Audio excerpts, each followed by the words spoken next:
Hey, this is Arthur Hill, Senior Technical Analyst with StockCharts.com. It is Tuesday, June 5th, and you are tuned in to On Trend, the show designed to keep you on the right side of the trend. We've got a lot to talk about today. We're going to talk about trends. We're going to do AD lines, some expansion and new highs, look at retail perking up, copper, and we'll finish with a bunch of stocks to watch. Expect trends to continue, not reverse. And this is a very important concept in technical analysis because there's clear evidence that markets trend. All right, this is a chart for the S&P 500 and it goes back 50 years. That is a long time. And you can see that there is a clear bullish bias from 82 up until 98. I mean, that is a massive uptrend. Sure, you had some pullbacks along the way. You had the 87 crash. We had a sharp decline in 91. You had a moving average crossover there. This is a 24-month moving average. But clearly, this is a long, sustained uptrend from 1982 all the way to 2000. And then we had a bear market. And you can see you had plenty of time to get out with the cross below this 24-month moving average. Then we had another bull market and we had another bear market in 2007, 2008. And again, you had plenty of time to get out before that bear market took hold. And now we're continuing up higher. Sure, there are going to be whipsaws along the way because we're going to get these sharp dips. You can see in 2010, we had the May flash crash. In 2011, we had the European sovereign debt crisis. But we moved right back above. And when we're above, we need to have a bullish bias. Forget about overbought. Forget about your momentum oscillators that might be showing divergences. Just pay attention to the trend. Put a simple moving average. This is what I do. I watch the breadth indicators. You can see here that the current run here started in March 2016, and we're entering our 27th month of this uptrend. All right, and we're still quite a ways away from this 24-month moving average. I imagine I would get a bear signal before that, but I'm a trend follower. I'm not going to anticipate a trend reversal because reversals are the exception. All right, continuation is the norm. Are we going to get a reversal at some point? Sure. Do we know when? No, nobody has a clue when, so we shouldn't think about it until it actually happens. So here's the NASDAQ 100, and this chart doesn't go back quite as far because the NASDAQ does not have as much of a history, but you can see it goes back to 89 there. But look at that massive bull run. And you had a little, dip below there, but you're up 73% from the moving average cross. And then you're up like 700% into the .com bubble. And sure, the bubble burst and you would have gotten out late, but you would have avoided most of this bear market. And when you had gotten back in and you'd gotten in late, but I'm not trying to pick bottoms or pick tops. But if you want to do the analysis, you had a lower high and a support break to work on earlier. All right, you had a higher low and a resistance break there in 2003. Here we had a lower high and a support break to warn us. But right now we have a 52-week high. So we don't even have a lower high to work with. And we're in the midst of an extraordinary run. And nobody knows how long it's going to continue or how far it's going to go. The best I think we can do is identify the trend and trade accordingly. That's classic Dow theory. Neither the length nor the duration of the trend can be determined. That's Charles Dow, channeled through Alexander Hamilton in his book on Dow theory. So the broad market AD lines are hitting new highs. They're recording new highs. And this shows broad underlying strength within the indexes. We're not talking about one index AD line. We're not talking about two. We're talking about all four. And we're going to start with large caps. This is the S&P 500. All right. And you can see the top window is the line chart. And we got the big triangle there. And we got the triangle breakout in May. We kind of dipped below the breakout, but held that 50-day and turned back up. So we have to consider this triangle breakout valid right now. And you can see that this is basically a big move that started in November 2016. So this triangle is just a big consolidation. It's like a pennant on a daily chart or something. It's a similar principle. You have a big move higher, you consolidate, and now we're breaking out of that consolidation. That argues for new highs in the coming weeks and months. If we look at the AD line, even though the S&P 500 is not at a new high, you can see the AD line is at a new high. In fact, it hit a new high in March, in April, in May, and now June. So that tells you that the average stock is participating in this advance because the AD line continues to move higher. We don't have a bearish divergence, and that is net positive for the market, plain and simple. All right, here is the mid-cap AD line, and we've got a similar picture emerging here. We've got a triangle, and there you can see the triangle high that was broken, and we didn't even break below that breakout or even test the 50-day like the S&P 500 ETF did. And mid-caps are starting to outperform large caps, or they have been actually. And if we look at the mid-cap AD line, a new high in March, a new high in April, a new high in May, and a new high in June. So we're continuing to make new highs in the AD line for mid caps. This is a clear bullish triangle breakout, and I would expect a new high from this mid cap index. Turning to small caps, and no big surprise here because small caps are leading the way on the price chart and with the AD line. There's the ascending triangle and then the breakout, and we just continue to move higher. All right, small caps are clearly taking the lead. Overbought is a sign of strength, not a sign of weakness. When the long-term trend is up, you just ignore overbought readings as far as I'm concerned. We only want to look for oversold readings if we're lucky enough to get them. All right, and I'll get to those indicators in a little bit on some different charts. But looking at the small cap AD line, a new high in January, a new high in March, April, May, and now June. So these AD lines continue to make new highs, and that shows broad underlying strength within the index's internal strength. And I don't think you're going to see a market top with the AD lines, all three of these at new highs. And finally, we have the NASDAQ 100 AD line. Isn't this great? At StockCharts, you can chart all of these AD lines because we calculate the AD statistics for these indexes and we publish them on our website. And I'm going to show you how to create these charts in a second here. But look at QQQ. All right, that's a 52-week closing high. It's above the March high. All right, it is now caught up with the small cap ETF IJR. So you've got QQQ and IJR at new highs, MDY very close to a new high, SPY with a breakout. I mean, how can you be bearish on this market? All right, and there's that new high in the AD line for QQQ here in June. So again, broad strength overall. So where can we find these symbols and create these advanced decline charts? Well, for that, I'm going to go over to the website. All right, so before we can create these AD line charts, we need to find the symbols. And I'm here on the free charts page, and some of you have seen this already, but at the top right of the page, you have the little search icon there. And if you click on that and you type in advance and decline and percent and search, you will be taken to our main support page. And it's looking in support articles, but we can change that to symbols here. And we're searching the symbols, and there are all the advanced decline percent statistics. And this is advances minus declines divided by total issues. So it's a percentage version of net advances. And we also do it for advancing volume and declining volume. So you can create an AD volume line for all of these that are listed. And so let's see how we would do that on a chart.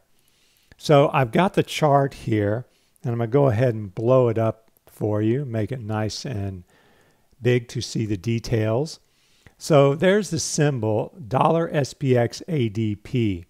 All right, and if you go down below that chart, you can see my settings that I've got. First, I will enter price as the indicator. I will enter the symbol $SPX for S&P 500, ADP for Advanced Decline Percent. I'm going to put it below. And then for the style, I'm going to select cumulative. So that's what makes this AD percent into an AD line. All right. I want it to be equal, the chart to be equal in size to the S&P 500 chart. And I added an overlay. I want a 200-day exponential moving average in red. And I wanted a second moving average. So that means I had to duplicate the indicator there. So I added price again, same symbol.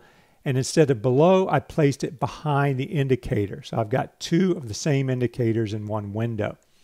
And then I just added that second moving average. And you can put the number, a colon, and you can put a color. I could put blue or black if I wanted to change the color of that moving average. And there you can see the result is I get a nice AD line with a 50-day EMA in green and a 200-day EMA in red. And you can see, whereas the S&P 500 tested the 200-day EMA in April, the AD line didn't even come close. All right, and whereas the S&P 500 didn't even make it above its prior highs, the AD line continued on. So that was a sign of underlying strength within the index. All right, now I'm going to move over to the high-low percent indicators because we had something significant happen in this arena. We had basically the number of new highs in the S&P 500 exceed 50 for the first time since March. Now, this is the chart for high-low percent. So I'm going to move over to a chart to show the high-low indicators separately. And I've got a high-low pair indicator that I like to use.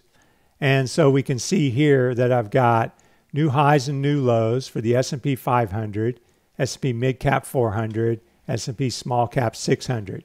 And the green lines show when each of these moved above the 10% threshold. So that would be 50 for the S&P 500, 40 for the S&P Mid-Cap 400, 60 for the S&P Small-Cap 600. And there we go. We're above 50 for the first time since mid-March. Now, high-low percent did not clear 10% because you had 5 new lows. So 51 minus 5 puts you back at 46, which is just below that 10% threshold. But still, I'm impressed that we got 51 new highs, the most new highs since March. And look at mid-caps, above the 10% threshold, and small caps at 79 new highs above the 10% threshold easily. So that brings me to my next chart, which is the high-low percent indicators for the sectors. And where are all these new highs coming from? Well, no surprise, technology. The technology sector, 23.6% of the stocks hit new highs roughly. If we say there are new lows, we assume that. There might have been a new low. I don't think so. But look at healthcare. 80% got above 10% and into its highest level since late January. So we're getting some strength within healthcare. And that's probably coming from medical devices, healthcare providers. And we're also seeing biotechs perk up and Merck. Some of the big pharmas are even perking up. So that's good to see healthcare because it's the third biggest sector in the S&P 500. It's good to see it move up. And consumer discretionary. We're seeing a lot of new highs coming out of the retail group, retailers, apparel retailers, American Eagle, Macy's, TJ Maxx and Company hitting new highs. So there you can see that's the highest number of high-low percent since the latter part of January. So it's good to see 3 big sectors participating and getting an expansion in new highs. All right, so a lot of new highs are coming from the retail group, and that is helping the consumer discretionary sector, as I said before. And so if we look at the chart here for XLY, we can see that the 2 biggest components are Amazon and Home Depot. Home Depot, traditional retailer, sure they have some online business, but Amazon's not your traditional retailer, and it accounts for 22% of the ETF. So it's not the best representative of the consumer discretionary sector. You know, Amazon Web Services, a big chunk there. But looking at XLY, it's still an important sector in the market, And it had the breakout there in April, kind of chopped around and got back going here in May. And look at that surge yesterday. It's on the verge of hitting a new high. So we got a triangle breakout here. Now, the way to look at the average stock in the consumer discretionary sector would be to use the equal weight consumer discretionary ETF RCD, which you can see in the top window. And it's further away from its January high. You can see maybe 5%, but still it's not performing bad. You got to break above those April highs, and we moved sharply higher yesterday, up 1%. So I think that's a very positive thing for the equal weight consumer discretionary sector to be moving higher because it's the most economically sensitive sector. And look at the small cap consumer discretionary sector in the middle. It hit a new 52-week high again, hit one in May and hit one in June. So again, small caps are leading and small cap consumer discretionary is leading. And then we look at XLY. There you can see it just got above that March high. Now here's XRT, and this is a really good representative for the broad retail group, U.S. retail basically, because there are a lot of stocks in this ETF and they're relatively equal weighted. All right, you're not going to have, above average weights from like Walmart and Home Depot and some of the bigger ones. It's all equally weighted, so it's a good cross section of the U.S. retail environment. And you had this big surge from August until January, and then we had the correction, and we tested support in this area twice, and we got this breakout. And since we've gotten this breakout in April, we've just been working our way higher and had a nice 2% surge yesterday. So this is an uptrend, and I've been monitoring this uptrend since the breakout in April. It didn't look so healthy here, but it continues to move higher. Well, healthy, it was dragging its feet. You'd expect it to get a little more enthusiasm, but retail is a pretty broad group, especially this ETF. But as long as 45 holds here, I'm going to stay bullish on retail. And I think that's a positive for the broader market if retail is leading and moving higher. Now, looking at a couple of big stocks in XLY, I'm going to look at Amazon and Home Depot. And Amazon has a classic cup with handle, or you could read that as a surge and a pennant flag. But basically, there's the cup and there's the handle, and you're breaking out to new highs. And there was rim resistance, which is now broken. So that's bullish. And then the right half of the pattern is kind of a sharp advance. And then you have this consolidation and you're breaking out of it. So Amazon clearly looks bullish here. And that's definitely positive for XLY if the biggest stock is moving higher. And here's Home Depot. We're also getting some breakout action here in Home Depot because look at that reversal at that 50 to 62% retracement zone. So you corrected hard here, but you hit that 200-day. You firmed in that retracement zone, which is what you would expect, for a correction within a bigger uptrend. And then we got the breakout in April.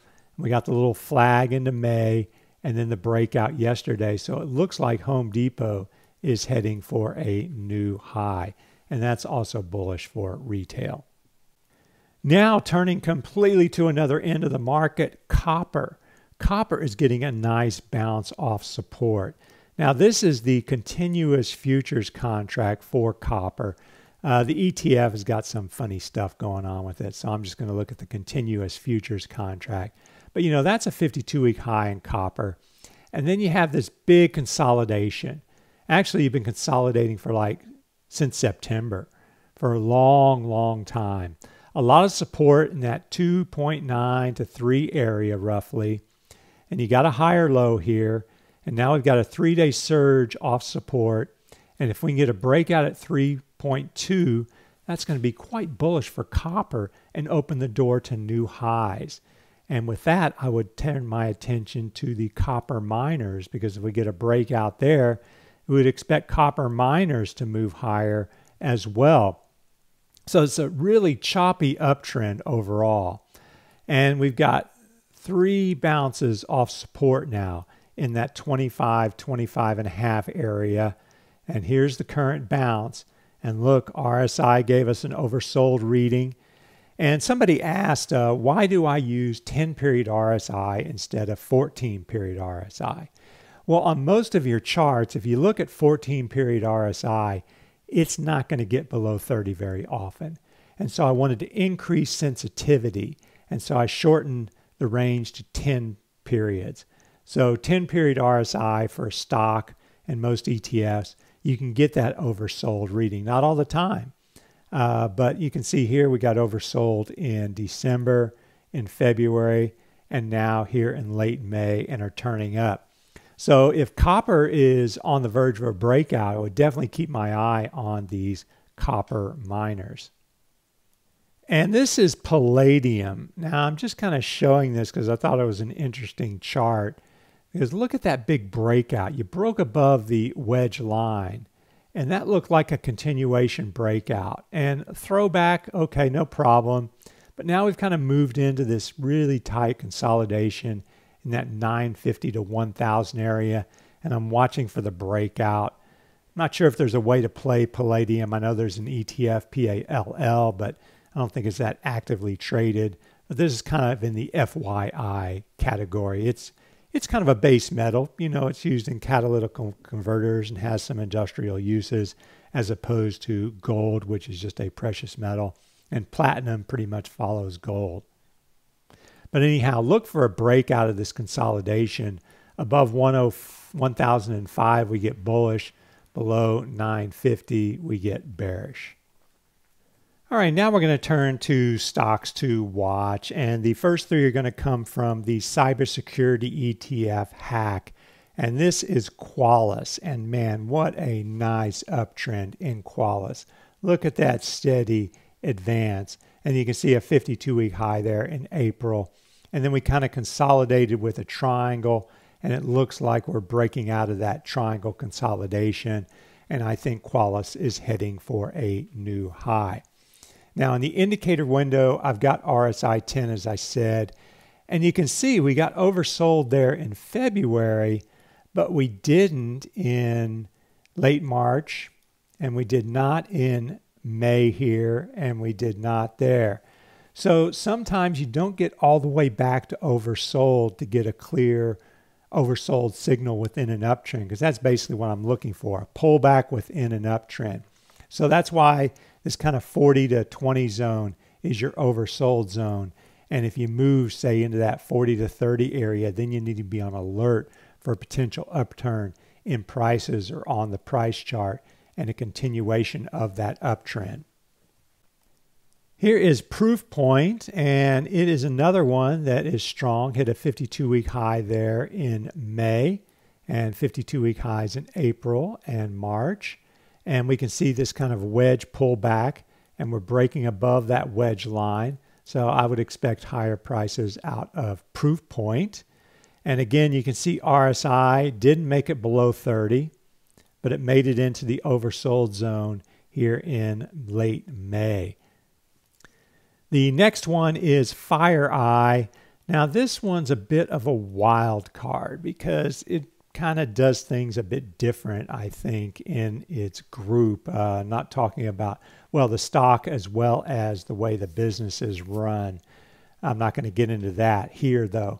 But what we can see is a lot of support there in that 1350 area, a big breakout surge that broke above those September highs.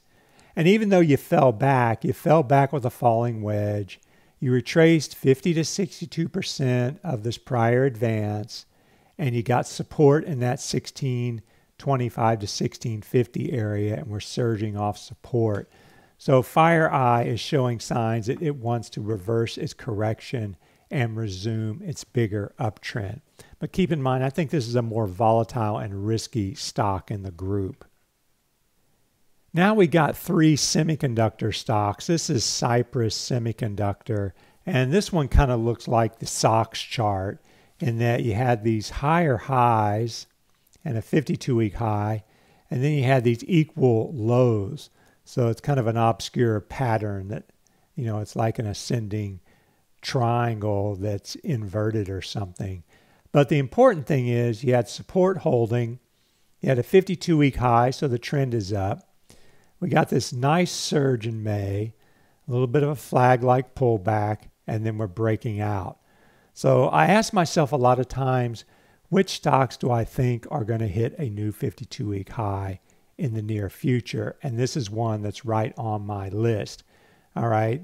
There's not a great pattern as far as a trade is concerned, like a flag or something. Of course, the flag breakout did happen, but we're already up after it. But I think this is a strong group. It's a strong sector, and I would expect it to continue higher and challenge that March high. Next up, we have Lam Research, and this is the semiconductor equipment end of the semiconductor group. So you have Applied Materials, KLA, Tencor, Teradyne. Those are in the semiconductor equipment group. And we can see some volatility. I mean, look at these, ups and downs. My pen's going a little bit crazy there. But we had a nice correction there, and it formed a falling wedge type pattern. And we got the breakout, but since the breakout, we've just been consolidating with like a triangle. But it looks like we're edging above the triangle and trying to get a continuation higher going here for Lam. And then the third semiconductor would be onsemi, and it's probably the strongest of the three for the simple reason that it's the closest to a 52-week high. I mean, nothing but uptrend until February, and then a correction, and you got almost oversold. You're into that oversold zone. Maybe you touched 30.1, 31, and then you had that little surge. That was the nice signal there. Now we've got a breakout, and I think onsemi is heading for a new high. And again, part of a strong sector and a part of a strong industry group. Other technology stock, not in the semiconductor group, but AKAM. It has a cup with handle pattern similar to what we saw with Amazon. So I'm expecting a breakout at 78 and a continuation higher. Why am I expecting it? Well, I expect the trend to continue. That's the simple reason there. Trend in motion stays in motion. And so if the trend is up and stock is moving up, I expect it to continue moving up. I expect continuation over reversal. So here's an interesting technique here. It's the breakout within the pattern. So you have Varian hitting a new high there and then kind of consolidating within this triangle. And then you got the support here. You can kind of see broken resistance turn support. And we got this little breakout within the triangle. And so that argues for another challenge at resistance and perhaps a breakout. But the lower risk play, risk reward, is playing the breakout within the triangle that we have now. So if you have any questions, comments, or feedback, you can send an email to askarthur@stockcharts.com. And you notice a little asterisk there. That's because I cannot answer all your emails, but I will definitely read them and take them into consideration and try to answer questions in a future show. So that concludes On Trend. Thanks very much for tuning in, and be sure to stay on the right side of the trend.